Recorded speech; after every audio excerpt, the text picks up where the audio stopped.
Stop scrolling right now, because Kendrick Lamar just did something that has never, and I mean never, happened in the entire recorded history of the BET Awards.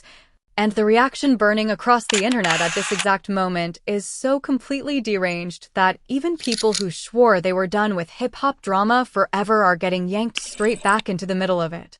5 straight years. 8 total trophies. 0 legitimate competition anywhere in the same solar system. And somehow, in the middle of a documented, cemented, once-in-a-generation historic run, there is an entire militia of adult, grown, functioning human beings absolutely melting down in real time, spiraling on every timeline they can find, and desperately trying to gaslight the entire internet into believing that the man holding that trophy right now somehow doesn't deserve to be holding it. Strap in, lock your seatbelt, and put your phone on Do Not Disturb, because we are about to rip apart every single layer of exactly why Kendrick Lamar's newest BET Award win has detonated into the loudest, ugliest, most unhinged hip-hop argument of the year so far, why the loudest voices screaming into their phones about it are standing on absolutely nothing, and why Isaac Hayes III just publicly humiliated himself in front of millions of people trying to swing at a man who never even acknowledged his existence in the first place. Before we crack open the chaos, let's plant the receipts, because receipts are the exact thing every single one of these critics conveniently forgets to bring to the argument. Kendrick Lamar just officially became the first rapper in the entire timeline of the BET Awards to lock in the Best Male Hip-Hop Artist category 5 consecutive years, back to back to back to back to back, stretching all the way from 2022 into 2026 without a single interruption. That streak now pushes his personal trophy count in this exact category to 8 total wins, a number that no rapper alive, no rapper retired, and no rapper in any era of the genre is anywhere close to sniffing. Not a coastal legend. Not a platinum machine. Not a streaming darling. Nobody. This is not a hot streak. This is not a fluke of internet voting. This is not a popularity spike that got out of hand. This is a fully documented, publicly verified, unmatched run of dominance that belongs stamped in the culture's permanent record, and it deserves every single ounce of respect that comes attached to it. And, of course, because this is the internet we all live in, the very second Kendrick Lamar's name got read off that stage, one very specific pocket of hip-hop fandom decided that instead of tipping their cap to a genuine historic milestone, they were going to manufacture outrage straight out of thin air. The main grievance you keep hearing on every timeline goes something like this. How can Kendrick Lamar win an award in 2026 when he didn't even drop a brand new album this year? On the surface, yeah, that might sound like a reasonable question if you happen to have zero clue how art, culture, momentum, or influence actually operate. But the second you dig one layer beneath the surface, the entire complaint dissolves instantly. And it dissolves for one very simple, very obvious reason. One album that flat out refuses to die, no matter how many months pass on the calendar. That album is Gene X. And if you somehow manage to forget just how massive this project has been, let this be the wake-up call. As things stand right now, Gene X is still the highest-selling hip-hop album of 2025, moving north of 2 million equivalent units, a number the overwhelming majority of active rappers will never touch across their entire discographies, let alone with one project. This was not a one-week commercial spike. Gene X walked away with Rap Album of the Year, embedded itself into Super Bowl history through the same run, and continued dictating cultural conversation for months, after every other release cycle politely wrapped and went home. When an album is still selling, still streaming, still trending, still getting quoted, still getting dissected, and still getting referenced a full calendar year after it lands, that is not a project that faded. That is a project that permanently rearranged the ground it stood on. So when critics whine that he didn't earn Best Male Hip-Hop Artist in a year where he didn't push a fresh album, the honest answer is embarrassingly simple. Gene X never actually left. It has been squatting on top of the culture this entire time, quietly beating albums that showed up with bigger rollouts, louder marketing budgets, and dramatically shorter shelf lives. And that carries us straight into the actual criteria behind this award, which almost none of the people yelling about it bothered to look up before firing off their outrage tweets into the void. Best Male Hip-Hop Artist is not, and has never been, positioned as a strictly Album of the Year award.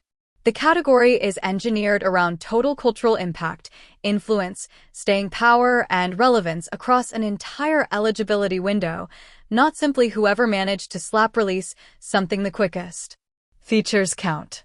Cultural conversation counts. Longevity counts. If the entire industry is still processing your previous body of work while newer artists are burning themselves out trying to replace it in the cultural bloodstream, that absolutely counts. He did not need a brand new drop this cycle because the drop he already gave the world last cycle was still doing more damage than almost anything releasing fresh off the assembly line. That is not a loophole. That is exactly what the award was designed to measure in the first place. Now, here's where the temperature really starts to rise, because this win didn't just annoy anonymous accounts with cartoon avatars. It gutted fans of certain other artists who pushed out multiple projects this year and still walked away completely empty-handed. One artist in particular released 3 separate albums during this eligibility window as a nominee and still could not close the gap. And understandably, that has left a section of his fanbase absolutely melting down. But here is the uncomfortable truth none of those fans want to sit with. Those 3 albums showed up, generated maybe a week of buzz apiece, and then quietly vanished from the cultural conversation almost immediately. Now stack that footprint next to what Kendrick Lamar has been generating, the ongoing Iceman adjacent chatter, the never-ending Super Bowl aftershocks, the constant timeline-wide debate that follows literally every single decision he makes. And the gap in actual cultural gravity becomes physically impossible to argue against. Quantity of releases has never automatically translated into quality of impact, and this year proved that principle more clearly than almost any year in recent hip-hop memory. Let's talk about Iceman for a minute, too, because that comparison keeps sneaking into every version of this argument whether people admit it or not. When you actually sit down and let Iceman play from front to back, it does not really function as its own standalone statement. It plays more like a direct reaction record, almost a companion piece to the universe Kendrick Lamar constructed with GNX. It is the kind of listen where you basically need the earlier album already installed in your brain just to fully process what the newer one is even responding to. Kind of like sitting down for the final crossover chapter of a cinematic universe you never bothered to watch. Half the emotional payload lands on the floor because you weren't there for the build. And that reality alone reveals everything about who is actually setting the tempo in this rivalry and who is simply chasing after it 2 years later. But the real fireworks in this entire saga didn't detonate because of confused fans debating award metrics on Twitter. They detonated because of one extremely specific, extremely familiar name who has quite literally built an entire online personality around reflexively swinging at Kendrick Lamar every chance he gets. Isaac Hayes III. Isaac Hayes has spent what feels like a full multi-year tour of duty positioning himself as some kind of professional anti-Kendrick propaganda outlet, always sniffing around for the next reason to shrink whatever Kendrick Lamar has just accomplished. This time, the pitch was that a completely different artist, one who wasn't even a mainstream expected favorite in this exact category, apparently deserved the trophy over Kendrick Lamar instead.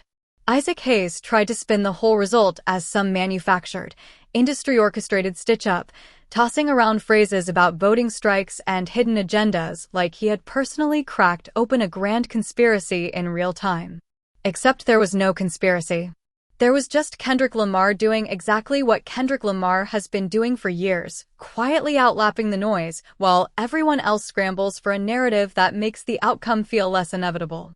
Let's actually name what happened, because vague references don't do this moment justice. Isaac Hayes III, a man whose entire online persona at this stage revolves around finding a fresh angle to be upset every single time Kendrick Lamar wins anything, decided that the artist who deserved Best Male Hip-Hop Artist over Kendrick Lamar was Don Toliver. Not J. Cole. Not Drake. Don Toliver. And to keep this crystal clear, this is not a shot at Don Toliver, who got dragged into this manufactured static through no fault of his own whatsoever. Don Toliver is genuinely talented. Don Toliver makes great music. Don Toliver has his own lane and nobody serious is trying to disrespect the man's artistry. But attempting to set Don Toliver up as some sort of snub victim against a rapper of Kendrick Lamar's caliber, when Don Toliver simply has not reached the altitude Kendrick has been operating at for the last 2 years. Especially coming off arguably the most dominant stretch any single rapper has posted in recent memory, is not a fair fight. And everybody watching the whole thing unfold in real time could see exactly what was happening. It looked less like sincere advocacy for Don Toliver and much more like someone using another artist's name as a rhetorical crowbar to try to pry him out of his own moment. And that distinction matters. What makes this specific Isaac Hayes take even more baffling is the internal logic of the argument itself. He did not win Album of the Year at this ceremony. He won Best Male Hip-Hop Artist. Those are two completely different lanes measuring two completely different things, and blending them together is either a deliberate misread or an actual failure to read the category description before spinning up an outrage post. The award measures cultural impact, staying power, and influence across an entire window, not exclusively whoever managed to push out the newest project. If longevity is genuinely part of the equation, then an older album that refuses to lose its grip on the culture can absolutely outweigh a brand new release that barely made it through a full news cycle before vanishing back into the algorithm. That is not favoritism. That is the category doing exactly what the category was built to do. Now here is one of the most entertaining wrinkles in this entire saga. Watch how quickly the goalposts start sprinting the second Kendrick Lamar wins something. During award season, the narrative was that he was some sort of industry pet riding a wave of favorable voting rooms. Now that he is dominating a fan-voted category built on real engagement and genuine long-term interest, suddenly the story flips into calling him an awards darling instead. As if that framing is somehow a burn rather than more evidence that his critics simply cannot find a single stable piece of ground to stand on. You cannot lose an argument on Monday and then completely rewrite the argument from scratch on Tuesday and expect anyone paying attention to nod along like nothing happened. The bigger truth buried underneath this whole mess, and something genuinely worth sitting with for a second, is just how disconnected online outrage actually is from real-world cultural weight. Loud opinions online do not automatically translate into real influence, real sales, or real longevity. What actually translates into the real world is artistry, consistency, and measurable impact. The exact 3 columns he has been stacking relentlessly for years, while a subsection of the internet spent its energy inventing reasons to be miserable about it. A significant chunk of the people posting the angriest reactions to this win almost certainly did not bother to vote when the actual ballot was live, yet somehow located an incredible reservoir of energy to complain about the outcome after the fact. That pattern is not unique to hip-hop, either. That is the exact same behavior you see in every kind of public voting cycle, voices that go silent during the moment that actually decides the result and roar to life the second the announcement is made. Let's stay on Isaac Hayes 3 for one more beat, because this really was not an isolated flare-up. This has to be somewhere in the neighborhood of the 100th time Isaac Hayes has found a way to shoehorn a shot at Kendrick Lamar into a conversation that had absolutely nothing to do with him. Every single time Kendrick accomplishes something publicly, Isaac Hayes materializes to try to redirect the credit somewhere else, sometimes toward Drake, sometimes toward whoever happens to be nominated against him in that specific cycle, and sometimes toward completely fabricated industry conspiracies to explain away a result that had nothing conspiratorial happening around it. At a certain point, the pattern stops resembling honest music criticism and starts resembling a public identity built entirely around being reflexively anti-Kendrick Lamar, which honestly says more about Isaac Hayes than it will ever say about the man he keeps swinging at. Even voices inside the wider hip-hop commentary space have publicly clocked this pattern. Commentators tied into the TD-adjacent conversation have laid it out plainly. Internet arguments simply do not carry real weight in the real world. One specific point circulating in that space pointed out that BET itself had already flagged Kendrick Lamar as the artist to beat heading into this exact category. That rival fanbases publicly melted down in the comment sections over that framing, and that Kendrick Lamar still walked out with the trophy regardless of how loud the pushback got. A direct line was drawn back to the Grammy cycle as well, reminding everyone that smear operations were run once before, hoping he would fumble the night quietly. Instead, Kendrick torched the ceremony, walked out as the loudest name in the building, and stamped himself as the most awarded rapper in Grammy history.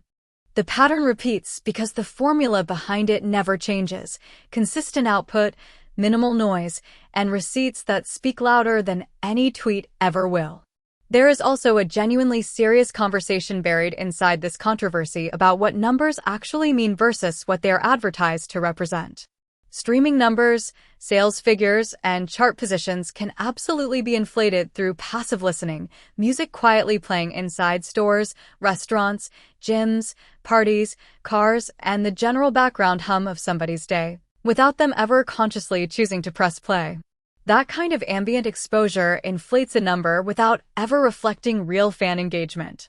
Now compare that to an artist whose name trends organically without a single new song dropping, whose old album is still generating fresh conversation 2 full years after release, and whose concerts consistently sell out as one of the biggest touring draws in the entire genre.